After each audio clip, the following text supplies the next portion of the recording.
Hi everyone, welcome to Vanitha's happy home.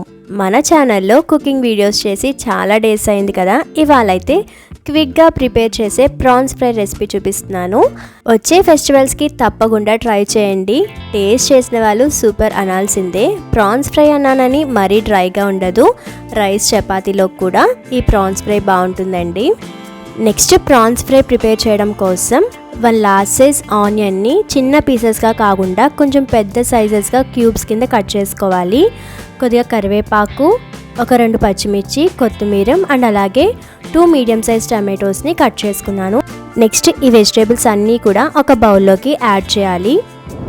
Next marination కోసం కొద్దిగా పసుపు, 1 spoon chilli powder, 1/2 spoon salt, ఇలా గరం మసాలాల్ని కొద్దిగా ఎక్కువ తక్కువ మీ టేస్ట్కి సరిపడా అడ్జస్ట్ చేసుకోవచ్చండి. అండ్ నెక్స్ట్ ఇంట్లో ప్రిపేర్ చేసిన జీలకర్ర పొడి 1 స్పూన్, 1+1/2 స్పూన్ ధనియాల పొడి అండ్ 1/2 స్పూన్ గరం మసాలాని యాడ్ చేస్తున్నాను. ఇంకా సెపరేట్గా చికెన్ మసాలా కానీ ఇవేమీ యాడ్ చేయట్లేదండి. మీరు కావాలంటే అవి కూడా యాడ్ చేసుకోవచ్చు. అండ్ 1 స్పూన్ ఫ్రెష్గా దంచిన అల్లం వెల్లుల్లి పేస్ట్ యాడ్ చేశాను. ఇందులోనే లైట్గా ఆయిల్ని కూడా యాడ్ చేయండి. మనం చికెన్ అయినా మటన్ అయినా ప్రాన్స్ అయినా మ్యారినేషన్ చేసినప్పుడు ఆయిల్ వేయడం వల్ల డ్రై అవ్వకుండా ఉంటుందండి. నెక్స్ట్ ఈ మసాలాలన్నీ కూడా వెజిటేబుల్స్కి పట్టేలాగా బాగా మిక్స్ చేసుకుని ఒకసారి టేస్ట్ చూసుకోండి.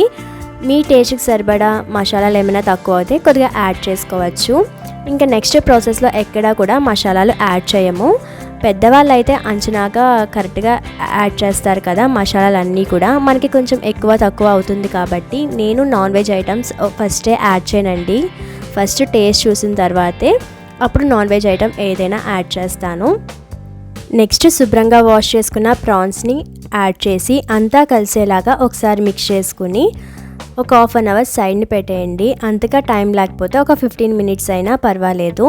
ప్రాన్సే కాబట్టి ఫాస్ట్గానే మ్యారినేషన్ అయిపోతుంది. ఏంటి ప్రాన్స్ వెజిటేబుల్స్ కలిపి మ్యారినేషన్ చేస్తున్నాను అని ఒక డౌట్ ఉందా? మీకున్నా లేకపోయినా మా చెల్లి చేసినప్పుడు నేనైతే ఇదే క్వశ్చన్ అడిగాను, అసలు ఆనియన్స్ ఫ్రై అవుతాయా లేదా అని. మొత్తం కంప్లీట్ అయిన తర్వాత ఆనియన్, టమాటో అన్నీ కూడా చాలా బాగా మగ్గి అవే గ్రేవీని ఇస్తాయి. మీరు కావాలంటే వెజిటేబుల్స్ ఇంకొంచెం ఎక్కువ కూడా యాడ్ చేసుకోవచ్చు, ఇన్నే ఉండాలని లేదు.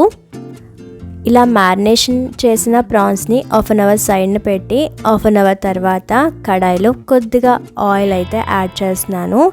ఎక్కువ యాడ్ చేయాల్సిన అవసరం లేదండి, ఆల్రెడీ మ్యారినేషన్ అప్పుడు లైట్గా ఆయిల్ యాడ్ చేసాం కాబట్టి. నెక్స్ట్ కడాయిలో ఆయిల్ హీట్ ఎక్కిన తర్వాత మ్యారినేట్ చేసిన ప్రాన్స్ని యాడ్ చేసి ఒకసారి మిక్స్ చేసుకుని ప్లేట్ పెట్టేసి మగ్గించుకోండి. ఒక 2 మినిట్స్కే ప్రాన్స్లో వాటర్ రిలీజ్ అయ్యి ఆ వాటర్కే ప్రాన్స్ అండ్ అలాగే వెజిటేబుల్స్ అన్నీ కూడా సాఫ్ట్గా మగ్గిపోతాయండి. మధ్య మధ్యలో ఎక్కువసార్లు కూడా మిక్స్ చేయాల్సిన అవసరం లేదు.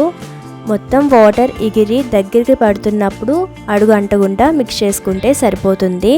అండ్ అజ్రంలో తీసుకున్న బౌల్ అయితే ఇదే అండి, అస్సలు అడుగు అన్నదే పట్టట్లేదు. కానీ కొంచెం కుక్ అవడానికి మాత్రం టైం తీసుకుంటుంది. ఈ కర్రీ నార్మల్గా చాలా ఫాస్ట్గా అయిపోతుంది, ఇవాళ కొంచెం టైం పట్టింది.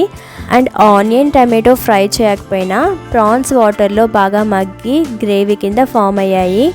అండ్ వాటర్ అంతా ఎగిరిన తర్వాత ఇలా 1 స్పూన్ వరకు గీ యాడ్ చేస్తే టేస్ట్ బాగుంటుందండి. మీరు కావాలంటే స్కిప్ చేసేయచ్చు. నేను స్టార్టింగ్ కొద్దిగా ఆయిల్ తక్కువ యాడ్ చేశాను కాబట్టి గీ యాడ్ చేస్తున్నాను. మీరు కావాలంటే స్టార్టింగ్ ఇంకొంచెం ఆయిల్ కూడా యాడ్ చేసుకోవచ్చు. నార్మల్గా నాన్ వెజ్ ఐటమ్స్కి కొద్దిగా ఆయిల్ ఎక్కువ యాడ్ చేస్తూ ఉంటారు కదా. లాస్ట్లో కొద్దిగా కొత్తిమీర కూడా యాడ్ చేసుకుని స్టవ్ ఆఫ్ చేసేసి సర్వ్ చేసుకోవడమే. మా చెల్లి దగ్గర నేర్చుకున్న ప్రాన్స్ ఫ్రై రెసిపీ మీతో షేర్ చేసేసాను. ఈ ఇత్తడి కడాయిలో కొంచెం కుకింగ్ టైం లేట్ అయినా అస్సలు అడుగంటట్లేదు, ఎంత ఆయిల్ తక్కువ యాడ్ చేసినా సరే. అండ్ ఈ ప్రాన్స్ ఫ్రై రసంలోకి సూపర్ కాంబినేషన్ అండి. తప్పకుండా ట్రై చేసి ఎలా వచ్చిందో కామెంట్ చేసేయండి. Thank you for watching. అంతా సాగర్.